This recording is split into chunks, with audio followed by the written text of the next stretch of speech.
Hey guys, welcome to Let's Talk with Matt and Johnny. This time we're going to be talking around the new episode that's just come out with Roman Kemp, talking about our silent emergency, talking about his friend Joe, who unfortunately committed suicide. And we're going to be talking around suicide in men, but also in women as well, but mainly around guys in this particular program that is showcasing this, and it's such a great episode, and we definitely push you guys to watch it. But yeah, we're just going to get our thoughts around this and what we want to try and do going forward for this podcast as well. So first of all, Johnny, I'm going to go to you first, mate. What was your thoughts around this this particular episode from Roman?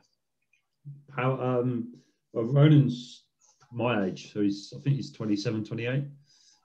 So I thought it was a real insight to men's mental health, and very powerful the way that he came across, because obviously he travelled a bit through Belfast, Edinburgh.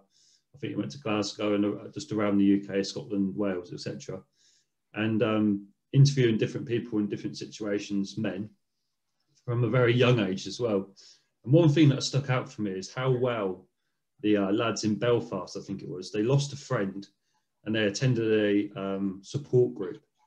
And the way they were talking about their friend and how they've dealt with the loss of their friend and how they've come together and talked and how they've come together and supported each other at a very young age, I thought was dead powerful. A real insight to actually what happens. You know, we only hear the small bits about mental health. We don't actually dive in and find out about what these support groups do, what about the connections and the networking that people actually get that are going through mental health. And, you know, for me personally, I've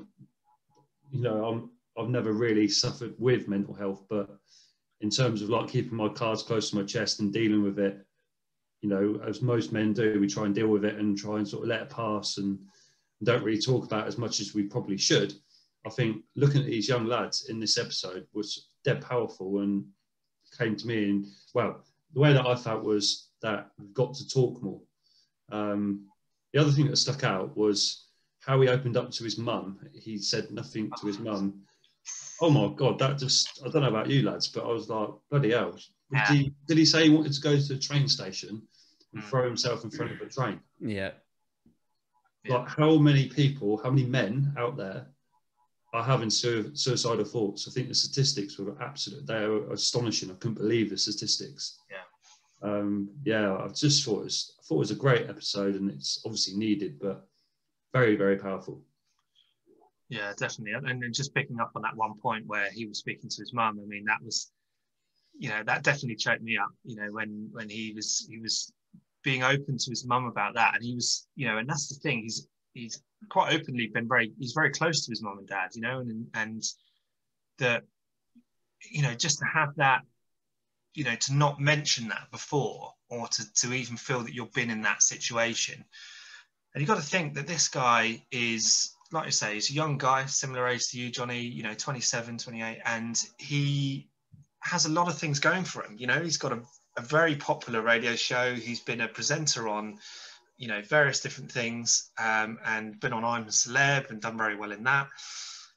The guy's, you know, you got to think the guy's doing well in life, you know, and he's still going through that, you know, and still having those kind of episodes or having that kind of feeling. So it's crazy. When he's taken antidepressants for like 15 years or like all of his life, and he said, if I don't have an antidepressant, then that is the massive come down. It's the worst day. I have to keep taking these antidepressants. Like you said, he's probably earning very good money. Money is not all about life, but he's, like you say, he's got fantastic opportunities in life. And it just shows that it doesn't bring happiness, loads of happiness, does it? No. You know. Sanjay, what are you saying, mate? What's your views? My immediate thought with that program is that program, there shouldn't need to be programs like that at all. When you think about it, in hindsight, like he should not need to do programs like that. And the reason why he's doing programs like that is to, you know, get awareness, make awareness. I just thought about something when you said something a second ago, Matt.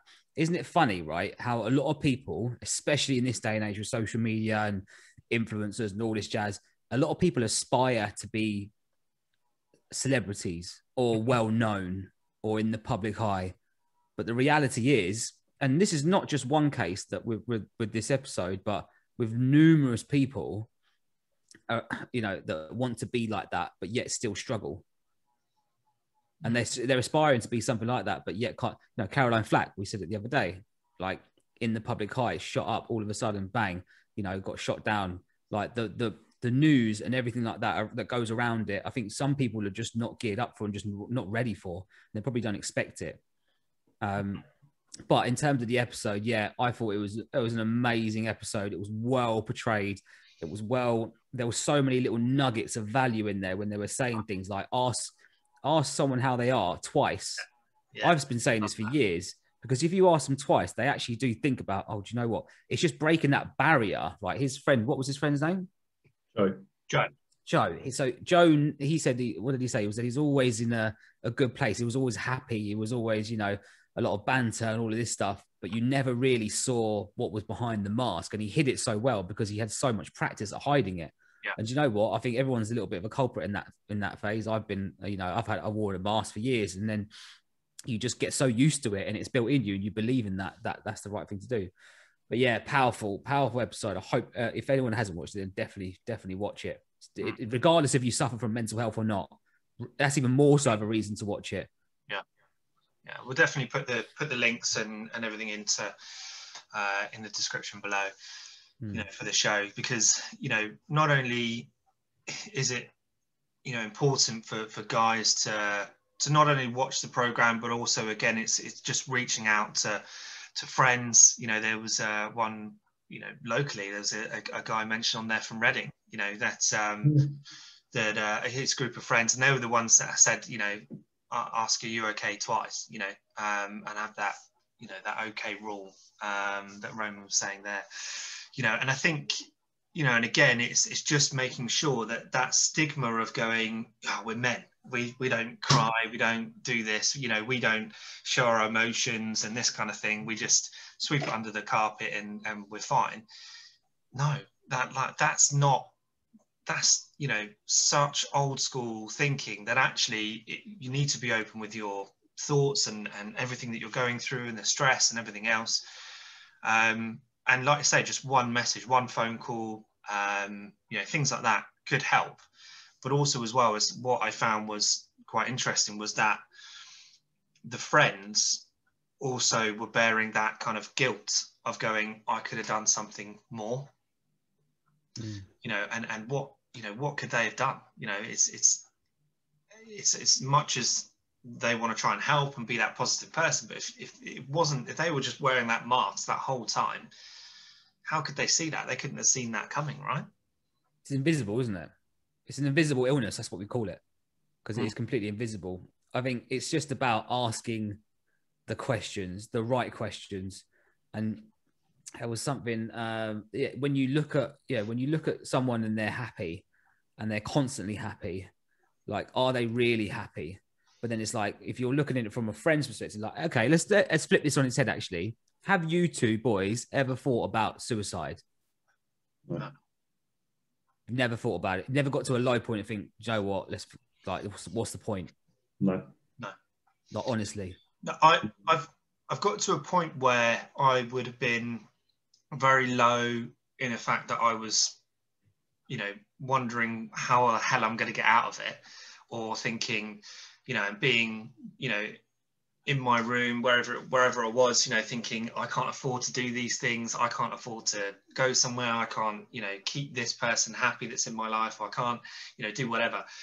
I've had those points, but never, I've got upset about those things, but I've never thought about that to that extreme. No. Yeah, I'd say, no, I've definitely not had those thoughts, but just coming to about people surrounding you. If, like Roman, he's got a decent family, like his dad, and his mum was so supportive, and his sister. And I think that really does impinge on how low you can get, depending on how many people you got around you that you've got there as like a little comfort blanket or someone to talk to. Yeah. But if I can't imagine being like having all your families like abroad, or, you know, they've sadly passed away and you've got no one. Like, how on earth do you get yourself out of that? How on earth do you get yourself out of that thought of committing suicide? Like, how? I know there's all these helplines out there and stuff, but that takes a massive step forward to actually pick up the phone and talk to Samaritans and stuff. Like, how? Yeah. Like, it's just, like you say, Sanj, invisible illness. It is. Yeah. Like, how on earth do you control it on your own? That's what scares me more than not just myself, but someone living on their own with no one around them. Do you remember that guy on the bench that he was speaking to with the dog? Yes. Fergus, yeah. So when that guy told that story about him, when he said he had a conversation with his mum or something, then 2 hours later he tried to attempt to take his life. And then woke up the next morning, his friend called and said, "Oh yeah, I'm going to get a dog," like completely joking. And he was like, "Yes, I'm in." I think that was the moment. Sometimes, I hate to say it, sometimes you need to get to one of your lowest points in order to realize that you need to change. Right. And I've seen it in real life, real time, through so many people. Like, I've had so many conversations over, especially the last 3-4 years on my journey, like hearing people's stories where they get to like such a low point to actually realize, shit, I need to change. I need to do something about this. And it's when you start talking like that, I need to do something. You don't rely on other people, but you boys full well know when you're depressed, you think you're the biggest burden to everyone. Yeah. And that's why you go into a point where you're like, I'm just done. I'm like, this is over. Yeah. Because you don't want to put people through that. But realistically, you just can't see it, can you? And that's what Roman was saying yesterday. He goes, you know, people saying they're such a big burden, but at the same time, they're not. Like, it's even worse for them to do that. It's hard. It's a hard one. Very hard one. Yeah. And also as well, I think another point in the program as well, and you know, for me, which I thought was a very important point really as well, like you said, Sanjay, there was a lot of nuggets in there that were brilliant. But also another one is that, you know, when Roman went and saw Joe's mum and sister, when, you know, Joe's mum was saying, you know, stay, you know, don't just speak to the people that are around you, you know, because the people that are unfortunately committing suicide and are saying this is enough, I can't deal with this, and I just have to go. That burden is then put onto the family, with the family is then taking that on of being like, you know, and then taking on that, like I said before, about that guilt of feeling like, what could we have done, you know, and you know, the whole family are taking on that, you know, rather than they could have got around that one person, you know, all the family and friends are then taking on that guilt, rather than, you know, it's kind of saying, deal with it now rather than when it's too late, you know, because when they go, it's not necessarily they've gone and that's it. It's, you know, everybody's fine, you know, because if anything, once they go, people are mourning them for forever, you know. You know, the family have got to, you know, not only have they got to deal with that person not being there anymore, but also as well is that all the memories that they had, they know that they couldn't make new ones, you know, and it's kind of, it's one of those things, isn't it? It's kind of, you have to just try and face it and let as many people know about it, because if you don't, then there's no one can do anything, you know. There's all like Johnny said, there's all these, you know, helplines and everything else, calling those. It takes that next step to realize that you're in that point and actually take that action to go, look, I need help. So before it gets to that point, again, it's just trying to communicate with people around you. They might not necessarily have the answers, but at least it's kind of spreading that burden that they feel that they've got themselves. I feel really, yeah, go on, Sam, sorry. I just thought something. If anyone's listening to this and they actually are struggling a little bit, this is a very good way of defining or identifying who you should speak to. Imagine you've got 10 of your friends lined up. Each one of them has their own individual personality. Each one of them is different. If you went up to each one of them and said, I really need to have a deep conversation or a chat with you about some certain things I've got, how many of those do you think would step forward? And even before you go to speak to them, at least you'll know, because you'll have a sense, you'll have an intuition of who would be there to talk to you. Like, if I had it right now, like first of all, I know for a fact, like you two, if you were 10 people in front of me, like I know for a fact you two would step forward, but I definitely know about 5 others that wouldn't, you know? And they're the ones I probably don't want to speak to about these issues. But, you know, there's always going to be, there's always going to be someone that will listen to you and speak to you. You just need to identify that. Yeah. And again, another thing as well is that, you know, if there's any way that we can try and, you know, help with that and try and, you know, get those points across, or kind of, you know, have a communication, then by all means we'll try and support with that. But again, there's another thing that was in the program that, you know, Roman was saying that there was like almost two emergency contacts, or contacts that you could, you know, out of those 6 points, was it, out of that university research thing, there was like 2 contacts that were saying who, you know, and exactly that, Sanjay, of saying, look, if you had a group of, you could have a load of really good friends, and I'm sure this Joe was very, very popular, and by the sounds of it, he was. You know, everybody loved him, everybody thought he was a great guy, fun guy to be around, great to work with, you know, nice family guy, everybody, you know, in his family loved him to death. It's, you know, it's, you know, and then again, you've got those 2 contacts on there, and Roman was like, I'm looking at this thinking, if Joe was to fill this out, I probably would have been one of those 2 that he could have called, you know, and the fact that he didn't have that, or feel that he didn't have that, you know, and again, like I say, it takes them to be at that point of, yes, okay, I need to get to this point, or I need help because I feel that I'm, you know, it's almost how strong is that mask, you know, does that mask take over rather than actually just taking a step back and going, look, I need that help. You know, it's interesting, isn't it, to think that all it takes is 1 or 2 people just to have a conversation, and it doesn't even need to, the other person doesn't even need to talk. It just needs to be that ear to listen to what you're going through. Yeah. One thing that come out for me is just like advice to me if like one of my mates is going through it, and they've came to me to project how they're feeling. It's just to listen. Like actually letting go of some negative energy out of your head and laying it onto someone else makes a massive difference. And that's one thing that I've taken definitely into my job. Like especially over this like whole pandemic, a lot of people have been feeling pretty low, and they've never felt low before. Is this a right feeling? How, like, have you felt like this before? And one thing that I've learned is just to listen. Like, I don't even have to say anything. Some of it you can absorb, some of it you can just let it go, but you know what, they go away feeling so much better. But I think you've got to be prepared. You've got to be prepared to listen, and how to adapt yourself to try and help that individual. But definitely going back to the mates thing, I would definitely say out of all my mates probably go to about 3 or 4 for different, but mates have got different reasons to go to. So like some mates might be, depends on the situation, might be able to deal with it better than the other mate. Yeah. So I think everyone's got their own little traits, advice, and you know, it depends how low, what's getting you down really. But the other thing that really caught my eye out of everything is when he went into school and PSHE. Do you remember that at school? Yeah. I used to hate that subject, but they were talking about anxiety and depression and mental health to young kids. That's not right. For me, that is that straight away. I'm like, bloody hell! Like Ronan walked out and said, "I cannot believe I've just been in a classroom with, I can't remember the year, but they were very young, and they're talking about depression, anxiety, mental health at that age."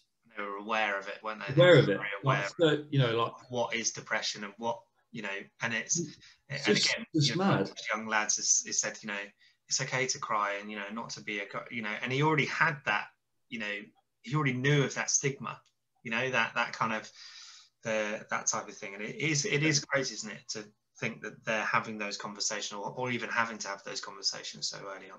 And also cutting into the kids thing, when he was like in the he went to the police, I think it was in Nottingham. He was sat there, and this girl goes, "Oh, yeah, we've had a certain amount of phone calls. Last night we had a 13-year-old boy phone in wanting to take his life. 13. What's like? My God, what's going on? Like, he's actually physically. I just couldn't get my head around it. I was like, oh my word. You know, the world is riddled with mental health, isn't it? But it's reality. But it's become more. like when I was young, I wouldn't know what mental health is. Honestly, I wouldn't have known. Wouldn't have got taught in a lesson at school what mental health was. So why do you think it is so rife now? I think there's more pressure on life. Let's talk about like 13, 14-year-olds, young teenage boys in particular. Like we were young, when you're 12, 13, 14, you're right. I didn't even know what mental health was. I had no idea. But now they know about it. So why do they know about it now as opposed to us not knowing about it, 20 years ago or whatever?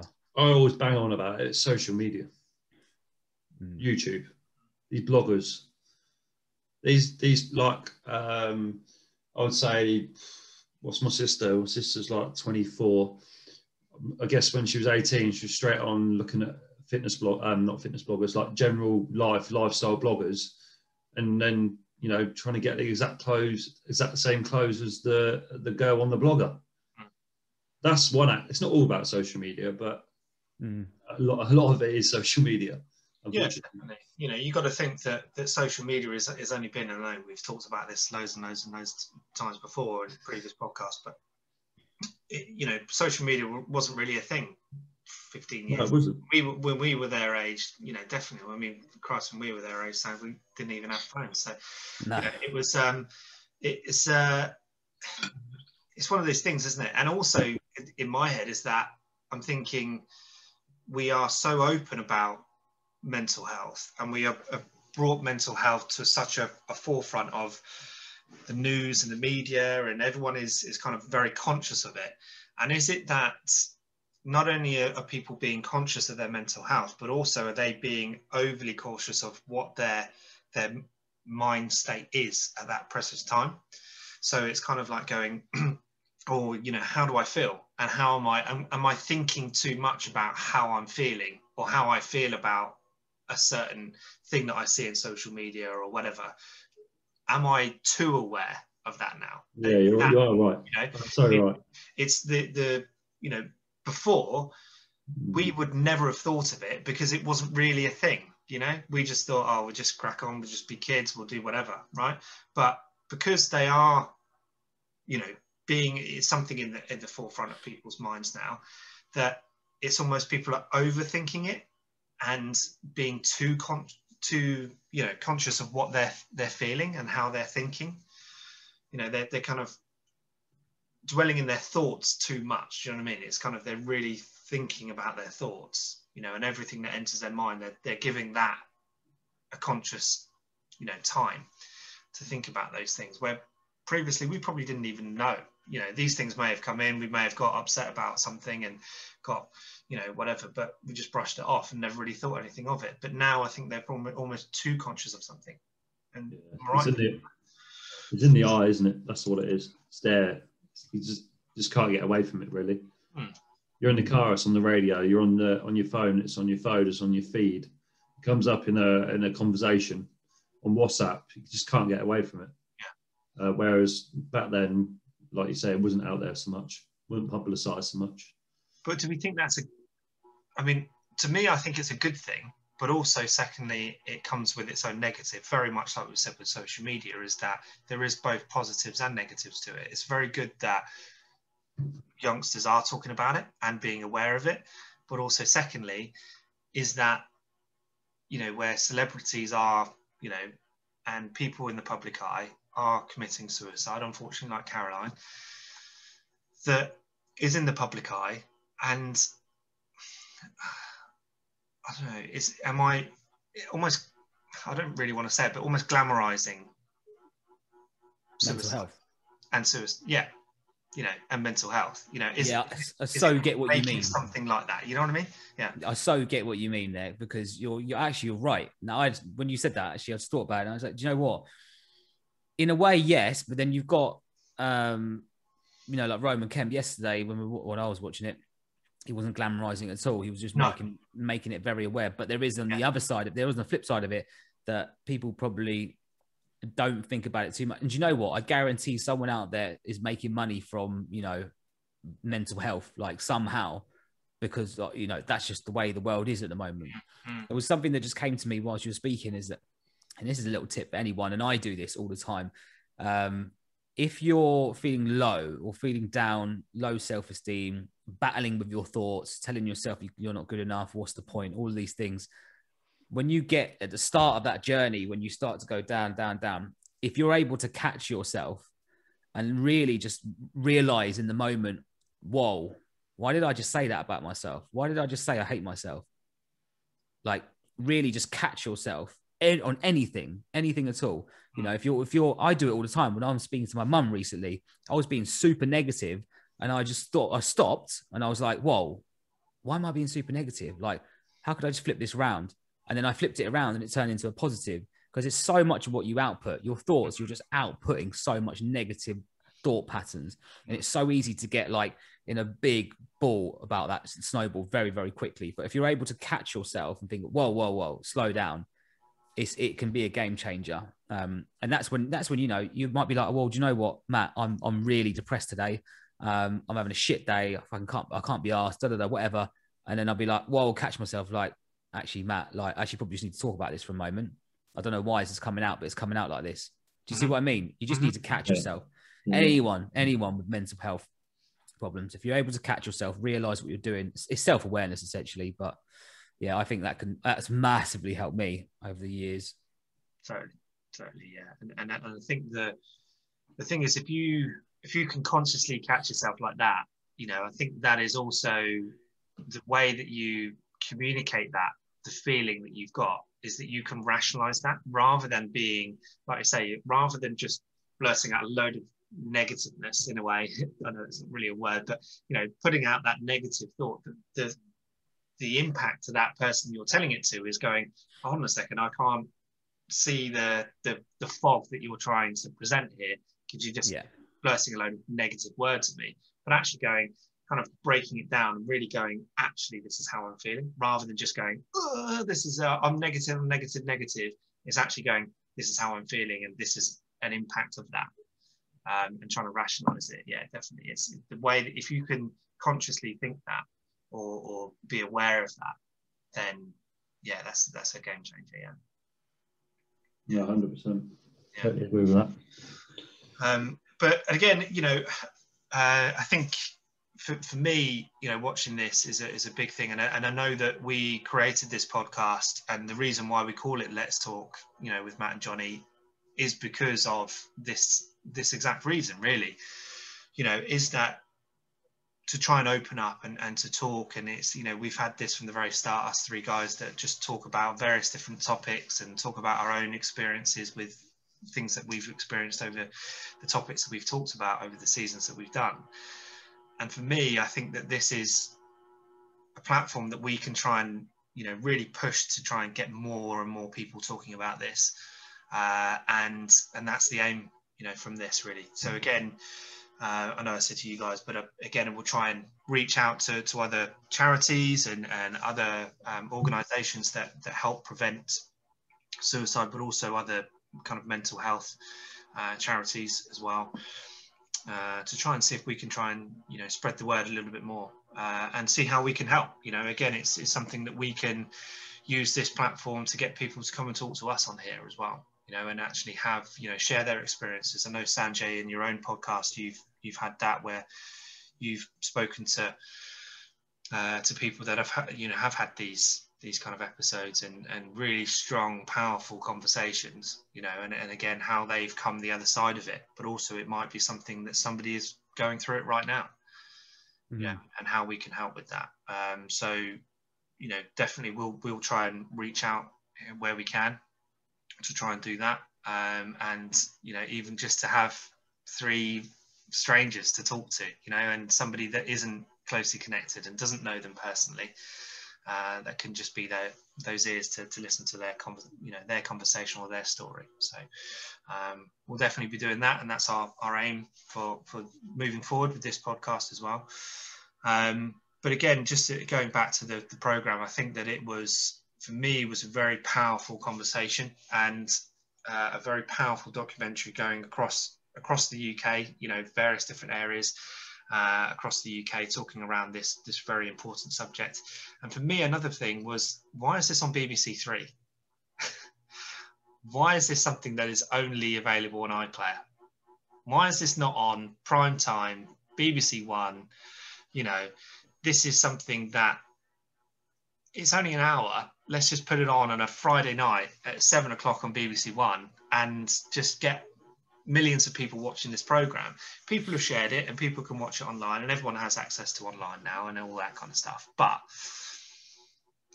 why is this not something that is at the forefront? What do you think? What do you think to that, guys? Why do you think it's only something that they're putting on BBC Three and not using as a main platform? Johnny, what do you think to that? I have no idea, to be honest. Like you say, I do think it should be on after the news, 7 o'clock. Everyone's near enough got in front of the TV, right? Having dinner or having it on in the background. Yeah, you are. It's a very valid point there, mate. But then you've got to ask the question: is that why has there been more suicides in the last year, and they're not focusing on that more so than COVID? Do you know, there's got to be a balance somewhere. That's the problem. Yeah. You know, people look at, there is a massive mental health pandemic, as a lot of people are calling it, but yet it's not being treated. It is, obviously, there is some importance to it. There's been a lot more in the last year, but there's still not enough. No. Like, you know, the government, for example, focus on other things more so than mental health. I know they do focus on mental health, but they are starting to a lot more now, but they're still not. They're not putting it right at the forefront, you know, because ultimately that's a bigger killer than COVID, and it has been. You know, the stats don't lie. Exactly, and that's my point, is that is a bigger killer. Just to clarify, I'm not saying COVID is not important, but at the same time, there needs to be a balance somewhere. Yeah. No, totally. And the thing is, you know, before COVID, this was still rife. This was still something that was happening.